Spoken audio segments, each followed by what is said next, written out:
Hey everybody, welcome back to Investing with Wesley. Today I want to talk to you about your financial independence number. What is it and why you need to know it? Let's get into it. So the FIN number stands for your financial independence number.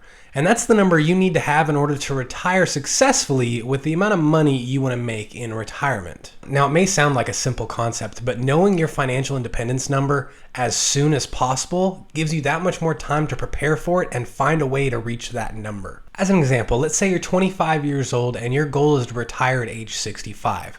That means you have 40 years to raise the amount of money you're going to want in retirement. And if your goal is to make $100,000 a year in retirement, you also need to factor in inflation and the fact that 40 years from now, $210,000 is going to spend like $100,000 does today. So in reality, if you want to retire making $100,000 a year, you actually have to retire making $210,000 a year or more in order to buy what $100,000 buys today. Now, I know that may sound disheartening to some people because it seems hard enough making $100,000 a year as it does doubling that. But that's the whole importance of knowing your financial independence number as soon as possible. If you're 25 years old and know your financial independence number and you know exactly how much money you need to make per year and per month in retirement, then you could take actionable steps to reach that goal. Let's assume in this example, you wanted to retire 40 years from now, making $100,000 a year. Well, once we account for inflation, you really need to make $210,000 a year or more. Now, all we do is take this amount you want to make per year, divide it by 4%, and that gives you your financial independence number. If you did the math with me, you would know that your financial independence number, if you wanted to make $210,000 a year in retirement, would be $5.25 million. Now, I'll get into how to make that money in a second, but first let me explain to you why we divided by 4%. Because a general rule of thumb says if you take 4% of your retirement assets a year, then you will be 85% more likely to stay in retirement and not have to work.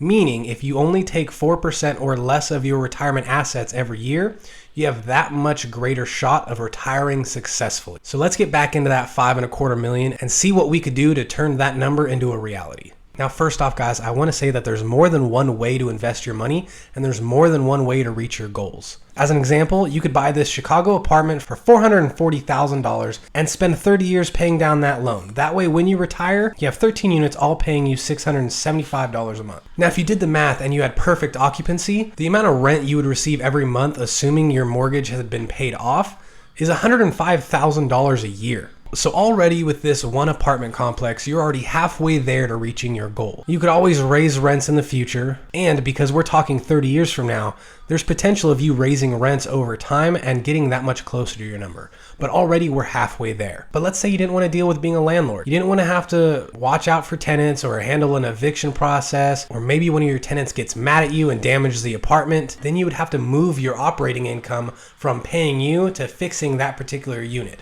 So let's say you didn't want to handle any of these responsibilities of being a landlord. What other options are there? Well, there's always your options of maxing out a Roth IRA into the stock market and seeing what the market returns will give you. As an example, if you were 25 years old and maxed out a Roth IRA, putting in $500 every month for 30 years, getting a 12% rate of return, your final investment value after 40 years of investing consistently would be just over $6 million. And if you remember, we only needed $5.25. So already you've successfully retired making $210,000 a year, which once again buys what $100,000 would buy today. Now, obviously, if you're starting younger than 25, you won't need to invest as much, so it won't hurt your pocket as much. But on the flip side of things, if you're older than 25 and you still want to reach those numbers, you obviously have to invest even more money. And the longer you wait, the more money you have to fork out to reach those numbers in retirement. But the whole point of these two examples is just to show you that there's more than one way to invest your money. There's more than one way to get a great return.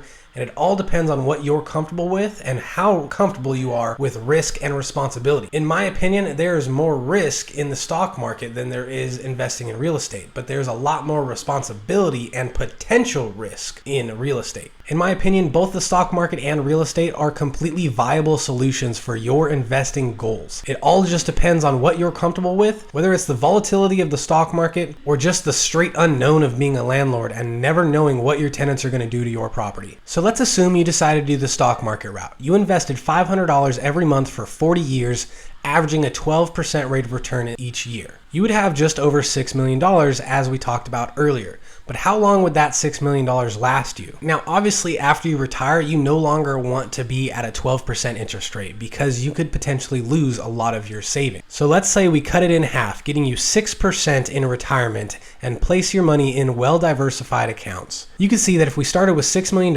and put it in a well-diversified account, getting you 6% in retirement, even withdrawing $17,500 every month of tax-free income because we put this into a Roth IRA, and increasing your withdrawals every year based on the inflation rate. After doing all that for 40 years, your balance has still grown to $16 million.